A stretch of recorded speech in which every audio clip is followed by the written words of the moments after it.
Hi, Professor Wainaina here, your 5 minute teacher on education, childhood, youth, parenting, and all things school. Welcome.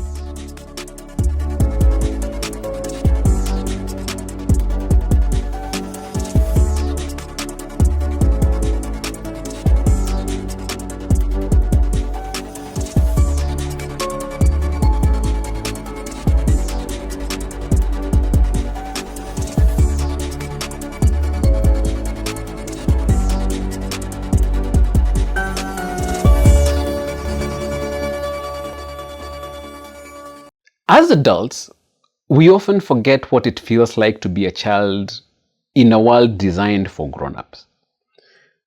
We forget our towering presence.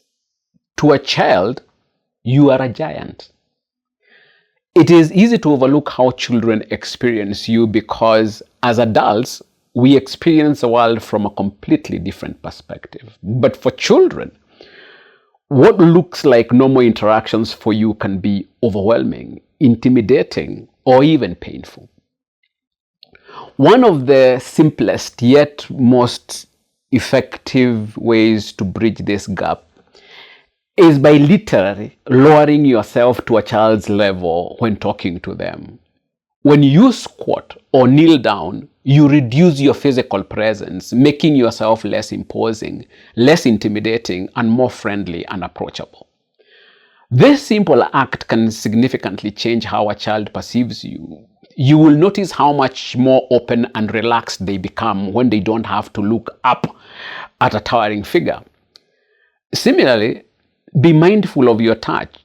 What feels like a gentle pat on the back to you feels like a heavy thud to a child. Their bodies are smaller and more sensitive. Instead of a grip or a pat, wave or do a high five. If you touch them, or if you must touch them, be soft and delicate. The goal is to communicate care and affection, things they don't usually associate with adults because most of us are unaware of how children experience us.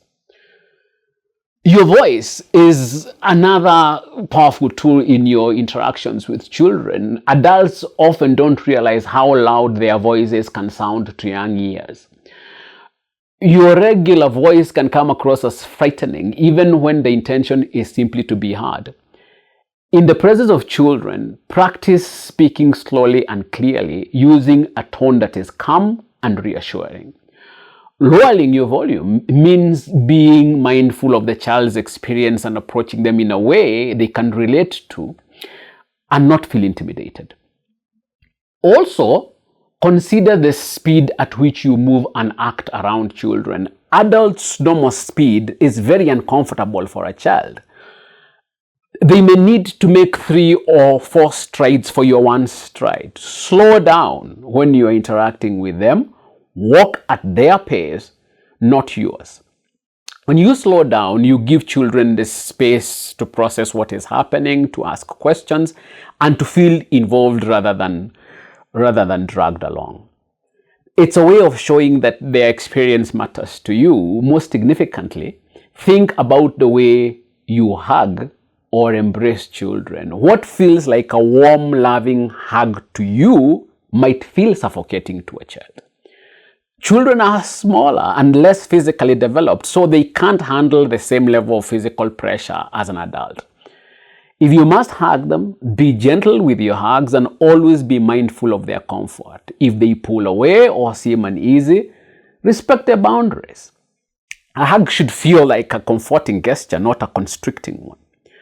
Distance is another experience that differs between you and a child. What you consider a 100-meter dash feels like kilometers to a child. This could be anything from the distance to the toilet, from one room to another, or a church or a mall aisle. That is why kids are always running. They experience your weight, your size, your pressure, your speed, your volume, and general contact and the general adult world very, very differently. A simple ruffle in the head can feel like a ton of bricks weighing them down while you think you're being friendly and playful. This is why and this is a disturbing one for me, hitting or beating children, however gently, is the cruelest thing you can ever do to a child. If their experience of being hit was reversed on you and proportionally adjusted for your size and your weight, you would never hit a child again, much less defend someone or even some scripture that do. As you interact with children, they will appreciate a lot if you can adjust for their world. You are a giant in their experience. Squat, bend over, walk, talk, and move slower. Wait patiently.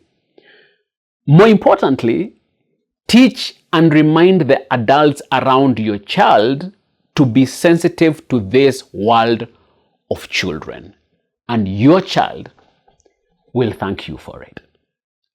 Thank you. See you in the next lesson.